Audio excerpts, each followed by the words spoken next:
I think we have time for questions, and as I'm not very well organized, I will have to ask Mindy to make a sign when time is off. Okay, thank you.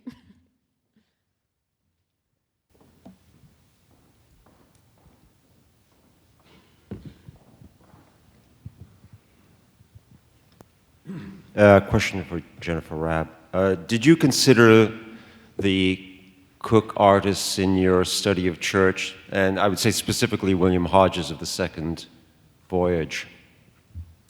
No, I think because there's so much discourse around the Franklin exhibition in the United States in the press during that moment, it seemed quite likely that he was sort of looking in that direction. But I think also it's left not specific. So I think, you know, Cook certainly could be considered as well. So I think there's a way of marking the painting as this being part of Arctic expeditions, sort of in general, expeditions, you know, even more generally beyond that, but that because he's sending the painting at that moment to Britain, where, you know, so many of the sort of recovery expeditions for Franklin are coming from, that's particularly what's sort of in the mind of the press at that moment. But I think it's key that he's not marking it more specifically than that, so it can kind of resonate as broadly as possible.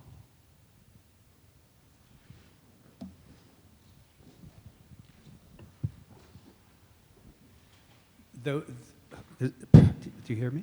Those were perfect complementary talks, and I would love to see them published at some point together. But I have I guess, a question, and I would like you to both answer it or comment about it, because I sense in your presentations in which the idea of detail in Church and Legendas are both key, that there is something of an inevitably tragic sense in both artists, because these details have, and I made this little note, have within them the roots of their own destruction and regeneration.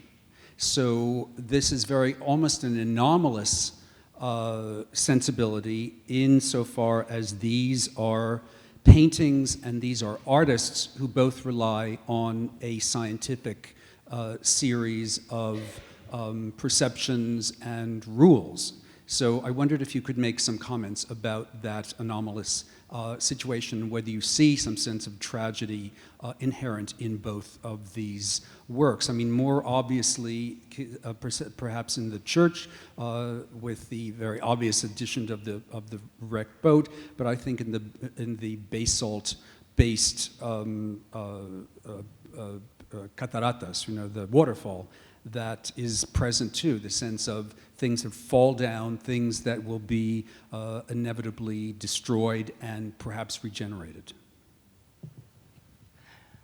Yeah, that's beautifully put, Edward. Thank you. I think there is something, and it makes me think too about the sort of difference in scale and detail between especially the icebergs and the heart of the Andes, because I think there's a sense of the sort of generative capacity of the detail in the tropical paintings and the way that a kind of proliferation occurs that sort of moves the eye around and has a kind of, it can have a kind of frustrating and exhilarating quality, but I think with icebergs painting, the way it sort of stops us over at the left side specifically, and the question of sort of annihilation and the narrative quality of that foreground detail. There's a wonderful passage that I didn't quote from where Mark Twain is looking at the heart of the Andes when it travels around and makes its way to St. Louis, and he goes back to see the painting, which, you know, again is exhibited alone 3 times, And each time he goes, he dutifully brings his opera glasses. And by the third time, he writes in this letter, he feels a positive sense of pain because he can't find what he calls that intelligible something. And so each time it's sort of this journey from sort of a kind of the beauty of the details to the kind of frustration and pain of kind of moving around them and not having them kind of cohere into a whole. And I think that the sort of repetitive quality of viewing and the way it might bring us to that sort of painful point of not an incoherence certainly, but a sort of a lack of a discernible wholeness is part of that question of detail, I think. But.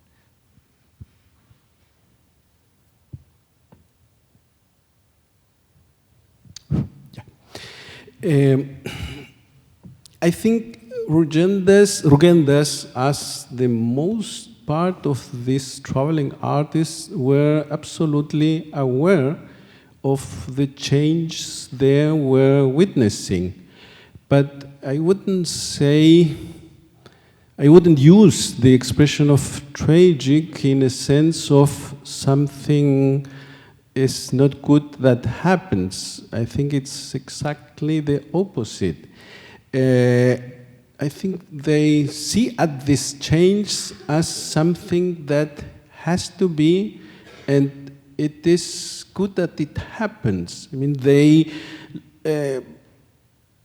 translates many of the change they see as the progress of civilization. Something is happening for good in this sense, even when we see in Rugendes, but as well in many others. I think, for example, in Marcius, their representations of the destructions of woods hasn't, I don't think it has a critical position, it hasn't a critical attitude. They show this as something is necessary, and they have no reaction against these happenings like we would have. The construction of roads, the appearance of towns, the becoming big of cities and so on, is something they would applaud. They are agreeing with this happening. Because of this, I wouldn't say it's a tragic. It's the good way civilization is taking in these countries where they are traveling. No?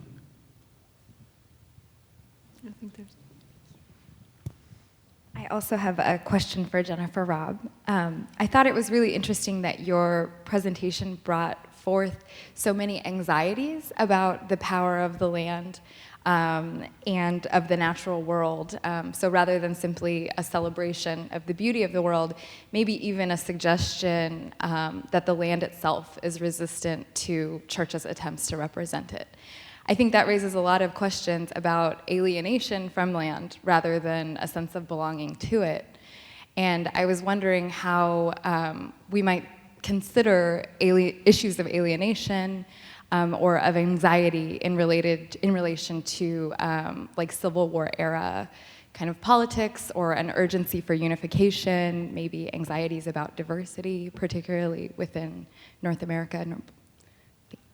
Yeah, thank you, Leila. I mean, I think it's a really interesting question, and I think it's part of the reason I wanted to show that exhibition photograph from the Metropolitan Fair, because I think there's an attempt there to kind of lock it into an explicit narrative of kind of colonization and national identity, or at least, well, not explicit, but one can read it that way, whether vis-a-vis sort of Monroe Doctrine or vis-a-vis the sort of attempts at unification in that Civil War moment in the United States.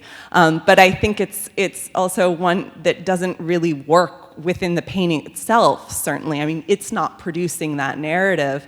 And it's often a way in which these paintings are read as being kind of manifestos of national identity. And I think, I mean, for me, they don't really do that, at least in a kind of clear and celebratory way. And I think putting it in that sort of installation with those presidential portraits above it and trying to make it work within that kind of narrative is a kind of a moment when you see the kind of the ways in which the painting is maybe resisting that, not conforming to it itself without the kind of props of the installation, as it were. One more. Right over here. Jennifer, among the many great details you showed of both paintings were, in both cases, Church's signature, which I know John Wilmerding has done a lot of work in the past on artists' signatures, and I couldn't help but think that in some ways the signature and the way that it's inscribed within the work, it functions as graffiti, and something that we think of as, a 20th and 21st century problem. But as we know, the visitors to Catskill Mountain House, including the artists, were carving their names on the rocks as if to mark the fact, one, they had been there as eyewitnesses to all of that splendor. When these paintings were exhibited, certainly having the signatures kind of carved in the ice and carved on the tree in a certain way lend a degree of veracity to, no matter how constructed the image is. It suggests that Church saw this with his own eyes, and in the case of the icebergs was an eyewitness to the aftermath of a tragedy, at least by the time it got to Britain. Did any contemporary viewers talk about that one detail in either of the works? I don't think there's any real discussion. It's interesting of the signatures, and it's certainly coming in a kind of long line. I mean, I think of Cole in the Course of Empire, the rock, that explicit marking of the self in the landscape, and I think it's absolutely. I mean, as you say, this sort of the signifying of the self within the landscape, but also a sort of trompe-l'oeil effect as well. I mean, I think in the Heart of the Andes particularly, it's a little less clear. You need like the ultra detail, which I harassed the Dallas Museum for endlessly with the icebergs painting to get that. So it's a little less visible when one is in front of the icebergs, but the Heart of the Andes, it's spotlit, and I think of that as also re-inscribing the way that the painting is installed, which is, with gas lighting and this sort of finery that focuses the eye. But also it's quite interesting, that detail I showed of the pathway and the pilgrims and the cross. And, there's a way in which the cross sort of that we sort of follow along that path, and it becomes one focal point, but it's really the signature in that painting that's the real focal point. So I think there's also this moment of the sort of the focusing on the self, the inscribing of the self in the landscape, rather than this kind of divine signature that Church is also pointing to. And of course, it's a dead tree. I think there are ties with Cole and his sort of signature piece, as it were, the kind of blasted tree. So I think there's a whole host of things, especially with that. And it's one of the few areas of the painting, too, that is really kind of built up. And you sort of feel the sense of paint there, which is sort of rarely done, as much as Church is kind of criticized for the labor of his paintings. I mean, the surfaces are quite kind of flat. It's really, again, the sort of labor of looking, I think, that's so key for him. Okay. So unfortunately, we have to stop here. And I want to thank again our speakers, not only for these talks, but also for collaborating with the project and being authors for the catalog. It's been amazing to work with you. Thank you so much.